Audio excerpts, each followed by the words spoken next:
Hey, folks, my guest today is Josh Newman. He's an innovative product marketing technology leader and enthusiast. He's the founder today of Clatter, a creative automation SaaS platform enabling large businesses to create branded PowerPoint presentations, microsites, and marketing collateral in minutes. The Clatter suite is made up of productivity tools, including Presentation Maker, Collateral Maker, and a bunch of other products currently used by 5,000 users across 10 enterprise customers. Josh, you ready to take us to the top? Yeah, let's do it. All right, 10 enterprise customers and 5,000 users to me screams net dollar retention of 150. Net dollar retention's good. It's probably is around 150, but not for necessarily the reasons you would think. A lot of it's going to be around that we'll add on professional services to it. So some of it is MRR, but it's a lot of it's around the professional services kind of arm of what we do. So break that down for me. Last month, let's just use August first. Last most recent full month of data. What percent of your revenue was professional services versus recurring revenue?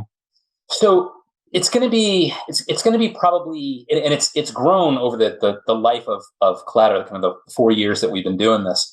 Right now, it's going to be probably 72% is going to be in the range of MRR, and the rest is going to be additional services.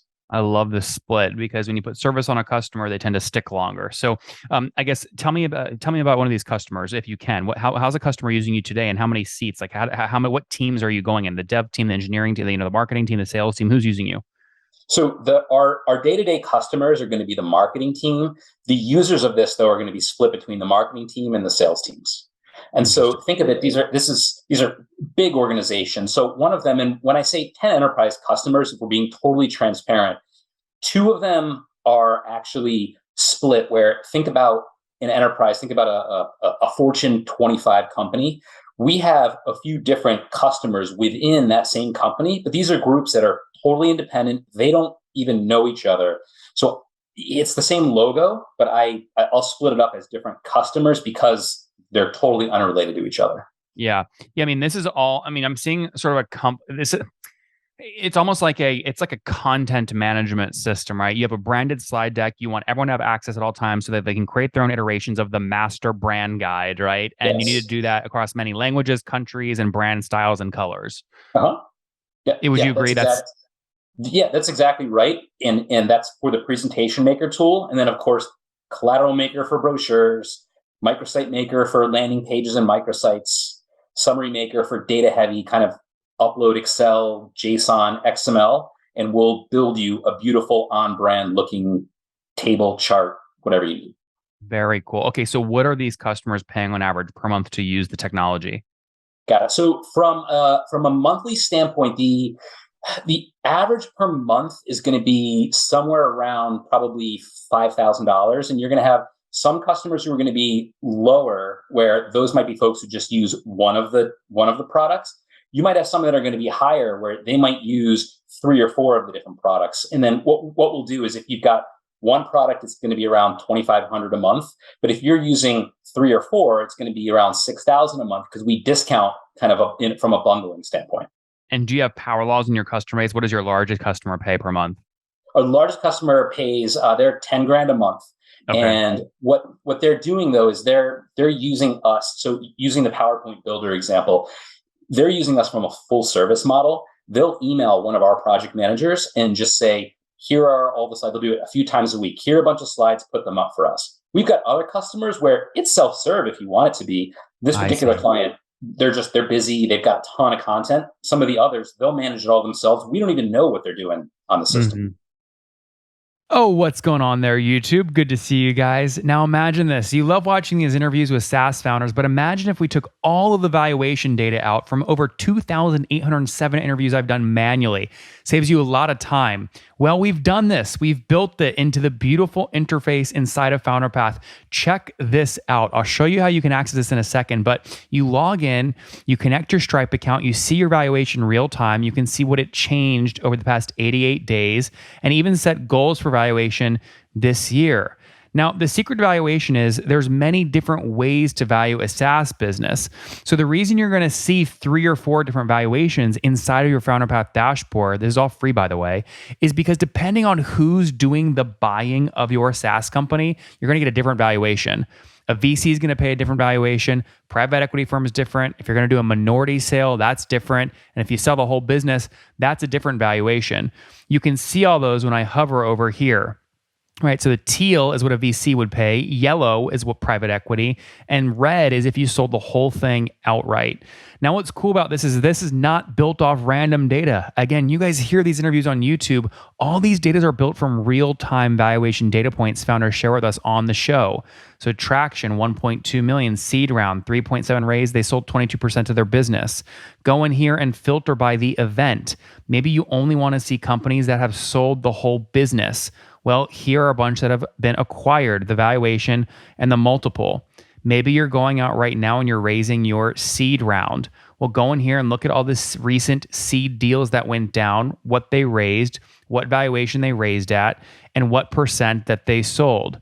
There's never been a larger data set of SaaS valuations than what you can get now inside of FounderPath, and we're thrilled to bring it to you. All right, we're going to go back to the YouTube video here in a second, but if you want to check this tool out, if you want to jump in and sign up, you can check it out for free to get your valuation at this link, founderpath.com/products/valuations. Or if you go to founderpath.com and hover over products, click on get your valuation here, and go ahead and sign up to give it a whirl. Again, all that valuation data live right inside the platform. I hope to see you there. All right, let's jump back into the interview. That's very cool. Okay, when did this all get going? What year? So it started in 2019 and actually started with a bespoke model where we, super long story short, chief marketing officer of one of the largest divisions of this particular customer came to me and just said, Josh, we've got thousands of PowerPoint slides. We don't know how to organize them. The sales team is struggling. There's no consistent messaging, no consistent branding. Help us. With my very rudimentary PHP skills, and I'm not a developer, put together just a really rough proof of concept, sold it through. They said, we love this. We want to build this. They gave us $250,000 to build out this solution. So I think it was kind of a professional services piece at the time. Wait, but hold on. We can't just glance over that. That's huge. I mean, some people go sell 20% of their business and that's their angel check. How did you convince one of your first customers to write that kind of check up front? Sure. So my background is I've been running an agency since 2002. And so it had been a customer of ours for years. So we had built the trust, but they saw what this could do and treated it like a project. And so when that kind of funding came in, it gave us the opportunity to build it. Our cost to build it was half that, so $125K. This launched within just a few months of it launching. They said, we love this thing. It took off. People were huge fans of it. So they said, we want to make some big improvements to this. At the same time, sold it through to another customer. So I was able to take that 125 plus another 125 and went to the group that built the bespoke model and said, can you build an enterprise version? They said yes. They weren't actually able to. So we ended up kind of hitting a little bit of an oil slick. This was 2020? This was in end of 2020, beginning of 2021 is when we found out that So how much money did you lose on that? So we didn't lose any money. We just lost a lot of opportunity cost.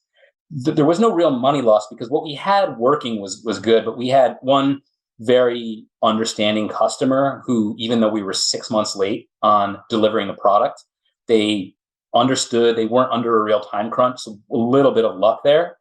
But at the time, brought in a CTO. He was able to kind of from a fractional CTO standpoint, he was helping coach the team that we were using. It was a team in India. They just couldn't get it done. So we transitioned over to a team that this fractional CTO had used on a regular basis, kind of his team, and they're based in Poland. And they've really kind of come together. They've brought it up to enterprise standards. And really just as of about a month ago, we were able to be in a position where we could say, okay, now we've satisfied all the customer agreements. I can go and start to sell this thing, in the marketplace. Who's the Indian firm you're using now today? No, so that we're no longer using the firm in India. It's a team in Poland. It's not. It's somebody that the fractional CTO. It's a group of folks that. Do they have a website though? Not that I know of. I see. Okay, got it. Okay, so you get that fixed though. You scale. How many customers now today? So today we've got that. That's where we have the 10 customers. Oh, amazing. Okay, so can I take 10 customers times the 5,000 ARPU? You're doing about 50 grand a month in revenue. Yeah, exactly. Yep. That's amazing. Okay, so 600,000 bucks in ARR. And where were you exactly a year ago? Do you remember? I knew you were going to ask that. So from an ARR standpoint, we were at 370 a year ago, but total revenue was 675 last year because we were doing more from a professional services standpoint. This year, it's changed a little bit. We're doing a little bit less, I think, from a professional services standpoint, but the MRR has gone up. So that's what do you think total revenue this year will end up being? We're looking somewhere probably around 850 when the year's done. But much higher percent is true recurring SaaS. Yeah, now it's at 71%, and a year ago it was 55%. That's amazing. You know all the you must listen to the show. You know all the answers. Often. That's amazing. Okay, cool. So 30 grand up to 50 grand, and now more pure play SaaS. That being said, we love professional services. It does a lot of things for your customers. Now, how do you deliver those professional services? How many folks are on your team today, and how many just do services?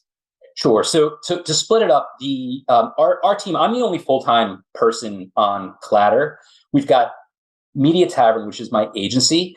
They're the folks who, and Media Tavern does a really nice job of kind of running itself. I do business development and some of the high kind of the customer service with some of our higher end clients.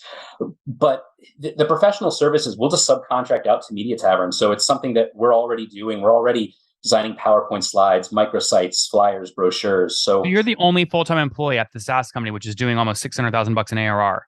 That's correct. Wow. Okay. So how are you getting your engineering done today? Where's the engineer?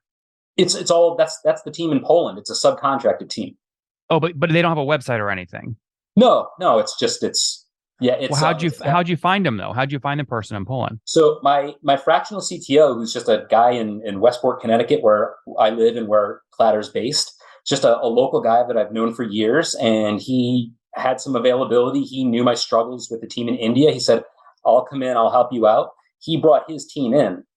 So which was the Polish team?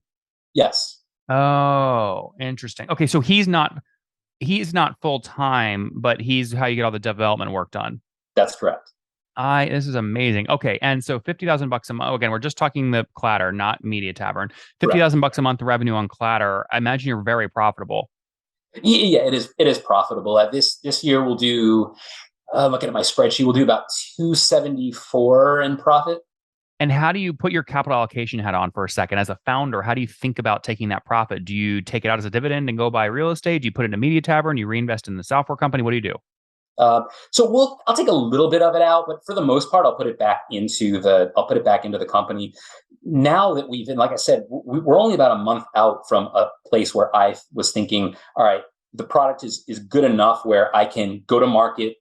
It's going to be impressive. I finally have a demo that I can go and start to show to people. So we've put in reserves about 200K where that can be used for a rainy day. It can be used for some marketing that we're going to do. So instead of needing to go and raise immediately or needing to take some sort of debt, we have a little bit of money to play with.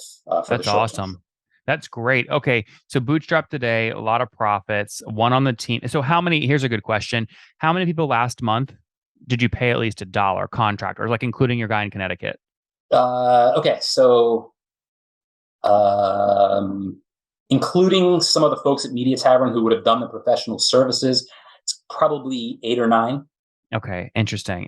I'm always hunting for who's going to build the first like 10 million or 50 million ARR company with one full-time employee. So you're on your way. You're looking for 100 million. I hear your teasers. Yeah, you're on your way. I mean, it takes so much systems discipline to build around contractors, because the way you get a cheap labor to perform at A+ levels is you give them a great system to follow, and building the system is a lot of work.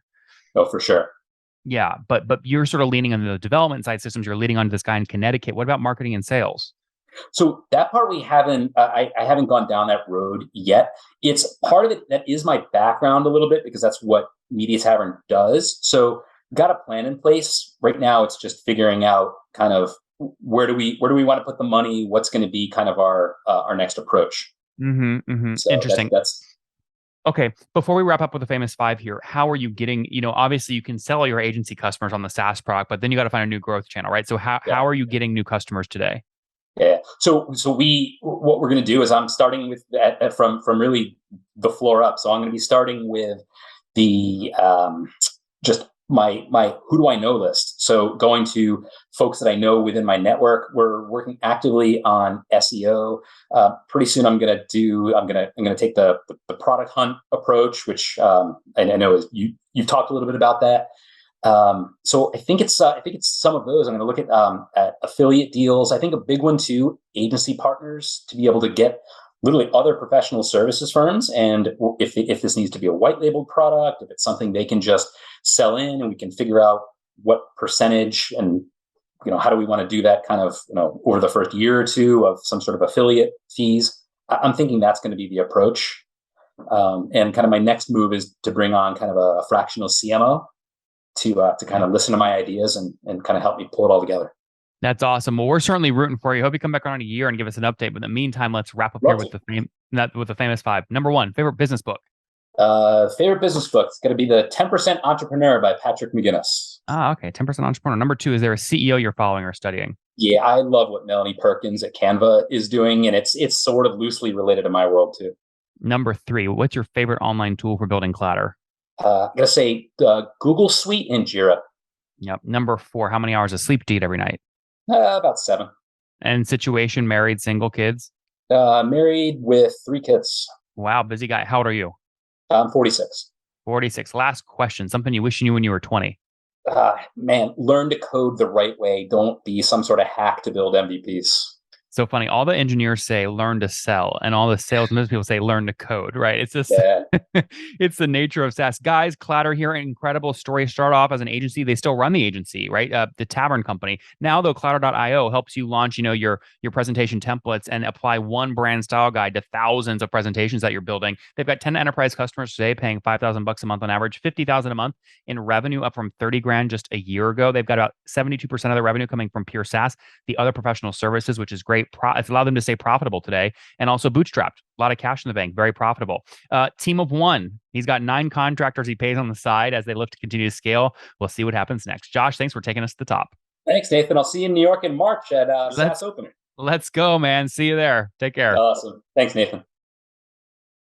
One more thing before you go. We have a brand new show every Thursday at 1 p.m. Central. It's called Shark Tank for SaaS. We call it Deal or Bust. One founder comes on, 3 hungry buyers. They try and do a deal live, and the founder shares back-end dashboards, their expenses, their revenue, ARPU, CAC, LTV, you name it, they share it. And the buyers try and make a deal live. It is fun to watch every Thursday, 1 p.m. Central. Additionally, remember, these recorded founder interviews go live. We release them here on YouTube every day at 2 p.m. Central. To make sure you don't miss any of that, make sure you click the subscribe button below here on YouTube, the big red button, and then click the little bell notification to make sure you get notifications when we do go live. I wouldn't want you to miss breaking news in the SaaS world, whether it's an acquisition, a big fundraise, a big sale, a big profitability statement, or something else. I don't want you to miss it. Additionally, if you want to take this conversation deeper and further, we have by far the largest private Slack community for B2B SaaS